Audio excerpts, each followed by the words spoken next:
بسم اللہ الرحمن الرحیم نحمده ونصلی علی رسولہ الکریم وبعد۔ آج اس کلپ نمبر 2 میں ہم کلپ نمبر 1 میں جو سوالات ذکر کیے گئے تھے اسی سلسلے کو تھوڑا سا آگے بڑھاتے ہوئے چند ایک سوالات اور ان کے جوابات ذکر کریں گے۔ سوال یہ ہے کہ قرآن کریم کو سمجھنے کی ضرورت اور اہمیت کیا ہے؟ اس سلسلہ میں 2 باتیں یاد رکھنے کے قابل ہیں۔ نمبر 1، قرآن کریم کو سمجھنا۔ نمبر 2، قرآن کریم کی زبان کو سمجھنا۔ عربی زبان کو سامنے رکھتے ہوئے ہمیں 2 طرح کے لوگ دنیا میں نظر آتے ہیں۔ نمبر 1، عرب۔ نمبر 2، غیر عرب، یعنی جو غیر عرب ہوں گے انہیں عجمی بھی کہا جاتا ہے۔ تو جب قرآن کریم عربوں میں ان کی زبان عربی میں نازل ہوا تو سوال پیدا ہوتا ہے کہ پھر تو تمام عرب لوگ آیات اترتے ہی سب کچھ سمجھ جاتے ہوں گے۔ اگر ہم اس سوال پہ غور کریں کہ جب قرآن کریم عربوں میں ان کی زبان یعنی عربی میں ہی نازل ہوا تو پھر یہ بات تو لازم سمجھ آتی ہے کہ تمام عرب لوگ قرآنی آیات کے اترتے ہی فوراً اس کا مطلب اور مفہوم سمجھ جاتے ہوں گے۔ اس کا جواب ہاں میں نہیں بلکہ نہیں میں ہے۔ قرآن کریم سے یہ بات معلوم ہوتی ہے کہ اللہ تعالیٰ نے نبی کریم صلی اللہ علیہ وسلم کے ذمہ یہ بات لگائی کہ ان کو قرآن کریم سمجھائیں۔ کن کو؟ یعنی عربوں کو، جن کی طرف بنیادی طور پر قرآن کریم نازل کیا گیا، اور سمجھانا ان کو کیا ہے کہ ان کے رب نے اس میں ان کے لیے کیا ہدایات نازل فرمائی۔ چنانچہ قرآن کریم میں سورہ نحل میں ارشاد ہوتا ہے وَأَنزَلْنَا إِلَيْكَ الذِّكْرَ لِتُبَيِّنَ لِلنَّاسِ مَا نُزِّلَ إِلَيْهِمْ وَلَعَلَّهُمْ يَتَفَكَّرُونَ، اور ہم نے آپ کی طرف یہ ذکر نازل کیا ہے تاکہ آپ لوگوں کے لیے بیان فرما دیں جو کچھ ان کی طرف نازل کیا گیا ہے، تاکہ وہ غور و فکر کریں۔ اس سے معلوم ہوا کہ محض عربی زبان جان لینا قرآن کریم کو سمجھنے کے لیے کافی نہیں ہے، بلکہ اس کے لیے ایک استاد کی ضرورت ہے جو قرآنی تعلیمات کے اندر ممکنہ حد تک مہارت رکھتا ہو۔ چنانچہ اس سے یہ بات اور واضح ہو گئی کہ جب عربوں کو قرآن کریم کے مطالب سمجھنے کے لیے ایک معلم قرآن کی ضرورت ہے تو پھر غیر عربوں یعنی اجمیوں کو قرآن فہمی کے لیے، قرآن سمجھنے کے لیے بھی استاد کی ضرورت لازماً ہوگی۔ اس سلسلہ میں قرآن کریم نے ایک اصول بھی بتلایا ہے۔ چنانچہ سورہ نحل کی آیت 43 میں ارشاد ہوتا ہے فَاسْأَلُوا أَهْلَ الذِّكْرِ إِن كُنتُمْ لَا تَعْلَمُونَ، مطلب یہ ہے کہ نہ جاننے والے خواہ عرب ہوں یا عجم جاننے والوں سے پوچھا کریں تو وہ ان کو ان کی زبان میں کلام الہی کی باتیں سمجھا دیں گے۔ چنانچہ اس سے معلوم ہوا کہ لوگ 2 طرح کے ہیں، ایک وہ جو سکھانے والے ہیں اور دوسرے وہ جو سیکھنے والے ہیں۔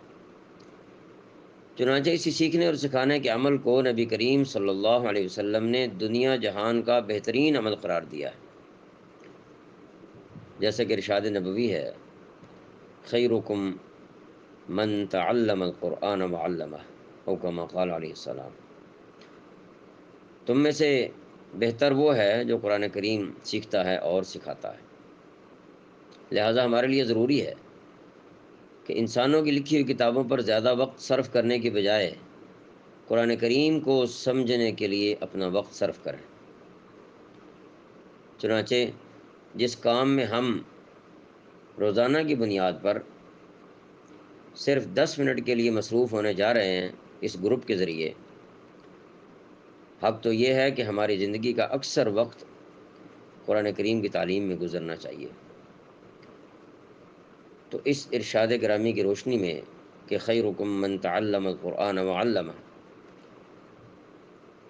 میں اور آپ انتہائی خوش قسمت ہیں کہ ہمارا شمار دنیا کے بہترین لوگوں میں ہونے جا رہا ہے، اور اس پر ہم اللہ کے شکر گزار ہیں۔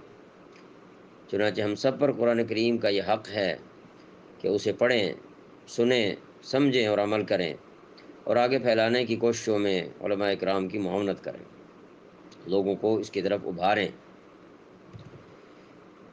ایک اور سوال کی طرف جاتے ہیں، کیا قرآن کریم سمجھنا آسان ہے؟ اس کے دو پہلو ہیں۔ نمبر 1، مکمل قرآنی علوم پر عبور حاصل کرنا۔ نمبر 2، قرآنی علوم سے صرف نصیحت حاصل کرنا۔ جہاں تک پہلی بات کا تعلق ہے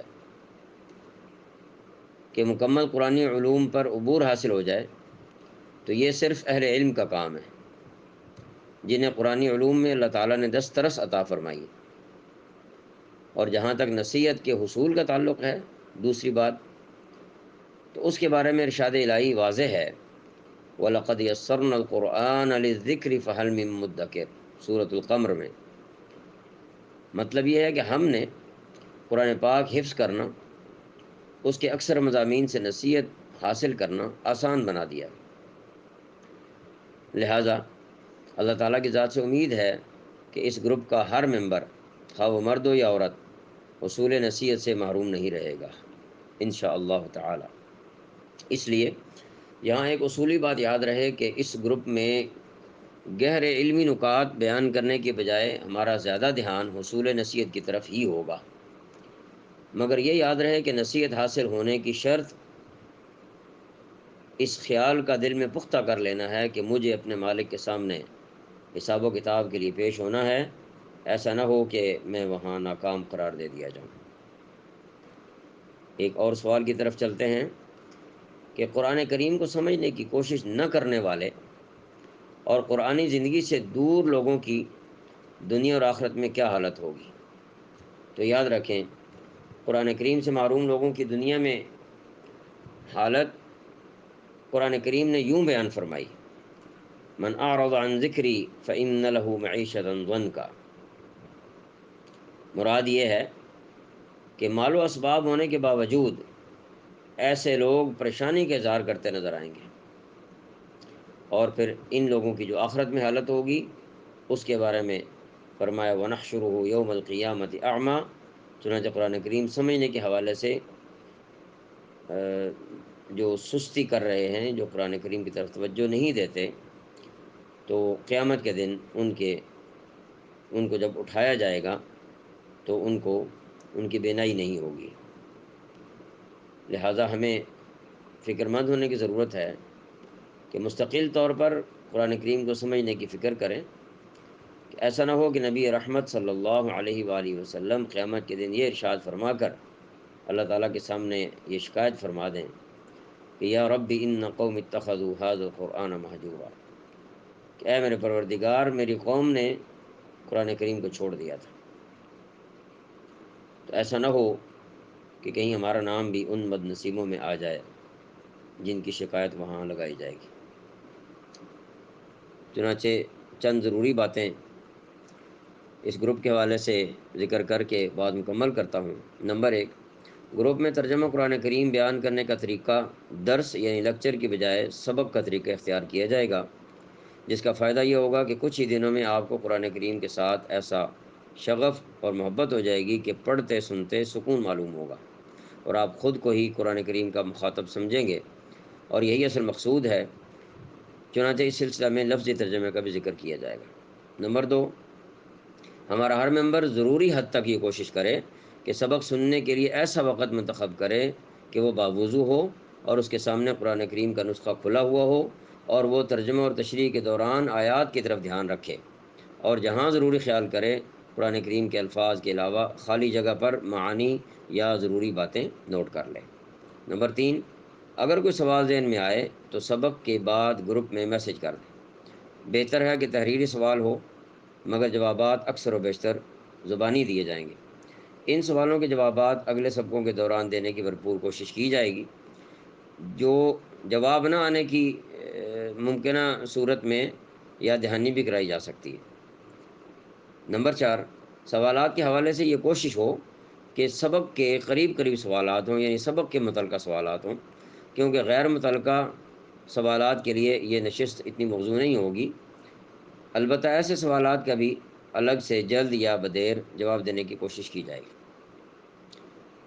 رسول اکرم صلی اللہ علیہ وسلم کی خصوصی دعا کا خلاصہ ذکر کرتا ہوں، اس پر یہ کلپ ختم کرتے ہیں کہ نبی علیہ الصلوۃ والسلام نے ارشاد فرمایا، مسند احمد میں روایت آتی ہے، قرآن کریم کے بارے میں اس کی اہمیت کے حوالے سے ہے، فرمایا کہ اگر کسی بندے کو کوئی تکلیف پریشانی ہو تو وہ یوں کر کے اگر دعا کرے، اے اللہ میں تیرا بندہ ہوں، تیرے بندے کا بیٹا ہوں، تیری بندی کا بیٹا ہوں، میری پیشانی تیرے ہاتھ میں ہے، تیرا حکم میرے اوپر چلتا ہے، تیرے فیصلے میرے اوپر چلتے ہیں، میں تیرے ہر اس نام سے تجھ سے سوال کرتا ہوں جو تم نے اپنے لیے رکھا ہے یا اس کو اپنی کتاب میں نازل کیا ہے یا اس کو اپنی مخلوق میں سے کسی کو سکھایا ہے یا اس کو اپنے علم غیب کے خزانوں کے اندر رکھا ہوا ہے۔ میری درخواست یہ ہے، ان تجعل القرآن ربیع قلبی، کہ قرآن کریم کو میرے دل کی بہار بنا دے، ونور صدری، اور میرے سینے کا نور بنا دے، وجلاء حزنی، اور میرے حزن کو، میرے غم کو دور کر دے، اس کو کھول دے، وذہاب ہمی، اور میری پریشانی کو دور کر دے۔ تو فرمایا کہ اس دعا کرنے والے کے غم کو اللہ تعالیٰ ختم فرما دیں گے اور اس کو آسانی کے ساتھ تبدیل فرما دیں گے۔ تو رسول اللہ صلی اللہ علیہ وسلم سے سوال کیا گیا کہ اے اللہ کے رسول صلی اللہ علیہ وسلم، ہمارے لیے کیا یہ ضروری ہے کہ ہم ان کلمات کو یاد کریں؟